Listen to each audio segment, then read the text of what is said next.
What Deion Sanders has been able to do with Colorado in less than a year is absolutely insane, turning a one-win Colorado team into the talk of college football. And that's what this is. Whether you're talking about from a ratings perspective, whether it's what the media is covering, everything is about Coach Prime, Deion Sanders, his son, and Colorado. And that all was leading up to a big matchup today between Colorado and Oregon. And it looked like Oregon had a message to send because Oregon made it look like Colorado didn't belong on the same fucking field as them. They dominated all three phases of the game. Colorado nearly had more penalty yards than they had offensively this game until really their last drive in the fourth quarter when Oregon started backing off a little bit when the game was well in hand. Now, I would say the result shouldn't really surprise too many people. I mean, Oregon was a 3-touchdown favorite. Vegas never moved that line despite so many people betting on Colorado.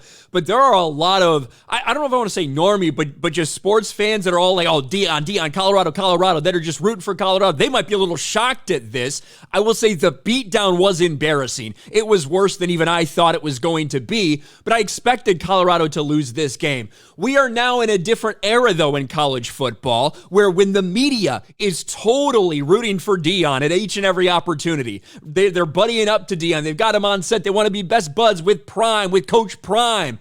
Now you're about to see a different narrative. If anyone celebrates them losing, if anyone's happy that they lost, a team that's talking so much shit, a team that should have destroyed Colorado State last week and embarrassingly let them get them to double overtime. That should not have happened. That Colorado State team is not even close talent-wise to Colorado. But it's because of the swagger that Deion provides, and it's the swagger that the rest of that team has, whether it's deserved or not. So there was a lot of people motivated to put on their best performance for Oregon, specifically because of this pregame speech. Listen to this from Dan Lanning. Rooted in substance, not flash. Rooted in substance. Today, we talk with our pads. You talk with your helmet. Right? Every moment. The Cinderella story is over, man. Right? They're fighting for clicks. We're fighting for wins. There's a difference. Right? There's a difference. Right? This game ain't going to be played in Hollywood. It's going to be played on the grass. Right? It's going to be played on the grass. Let's go. They're playing for clicks. We're playing for wins. This ain't about Hollywood. This is about right here. You can tell with what Deion's doing, it's phenomenal. And I'm going to give him total credit for what he's doing. But the way he's doing it, it's going to put a target on their backs. Every single team that plays Colorado is going to come out and try to fucking annihilate them because the media is just hyping them up. They can't stop talking about Colorado. They can't stop praising Coach Prime. They can't stop doing this and doing that. Of course, that's going to motivate each and every team to give their best performance, just like Colorado State did the other night and just like Oregon did today. From Oregon's standpoint, from Dan Lanning's standpoint, you've got a top 10 team and all people are talking about is Colorado. All the media is fawning over is Colorado. And you wanted to go on the field and show, hey, maybe we're the best team in the Pac-12. And you're starting to see people call this disrespectful. Oh, I can't believe he said that. It's so unfair. And this is now the discussion going on. True or false? Colorado head coach Deion Sanders receiving too much hate over today's 42-6 loss to Oregon. Seems like people were hoping this would be the outcome of today's game.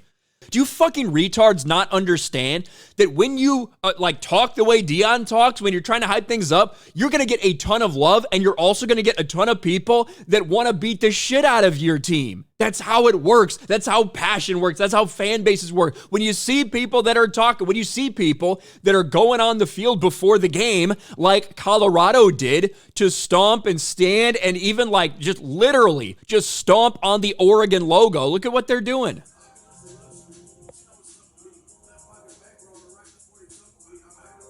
Wiping their feet on the Oregon logo, very specifically, a big no-no, right? Something you shouldn't do, something everyone knows is disrespectful. They very intentionally did it in Oregon. And what, you just want people to, not celebrate the fact that their team's winning? Not say, hey, it's nice to see this team get taken down a peg. It's nice to see this team that's talking all this shit, that Deion Sanders literally did a Blender eyewear sale just to try to motivate people the week before. You don't think it's okay for some people to root against them?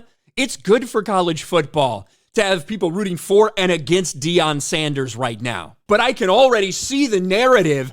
It's racist to root against Deion. It's racist to run the score up. That's the next thing that's going to happen. Look, Des Bryant, Oregon is very disrespectful. What, because they went for it on fourth down? What, because they wanted to send a message because they wanted to send a message that they are a far better team than Colorado. It's really fucking pathetic that you can already see the writing on the wall. RG3, same thing, everyone's trying to push a racism narrative with this right now.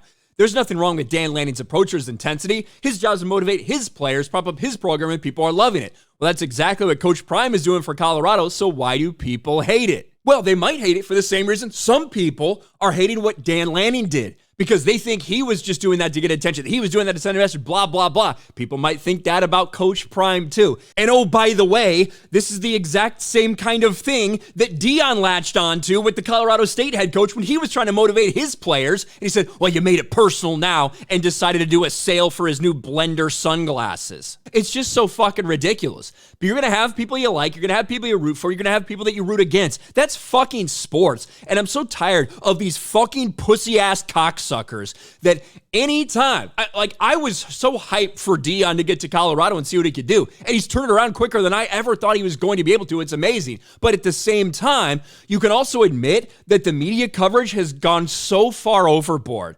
They're acting like he's Nick Saban out there right now, and he's won 3 games and just got fucking annihilated by Oregon. So yeah, sometimes it's fun when the media hypes him up and praises the team and all this stuff to see them get taken back down to earth. 6-42. Massive loss for Colorado. And you are going to see so much race-based bullshit out there surrounding Deion Sanders. And if you have any criticism for him, if you have criticism about the way he runs the team or what the kids do, that's just your racism talking. That will be the fucking narrative going forward. I guarantee it. It's already starting. It's pathetic. Hopefully the media's honeymoon with this Colorado team, which is very talented, way more talented than they were last year, don't get me wrong, but they're not like a national championship level team or anything. Maybe it'll be over after this defeat to Oregon, and they play USC next week as well. They're getting in the meat of their schedule now. We'll see what happens. What did you guys think about this massacre today? Let me know in the comments section below. Smash a like button, subscribe to the channel, ring the bell for notifications, share this video out there, and I'll talk to you later.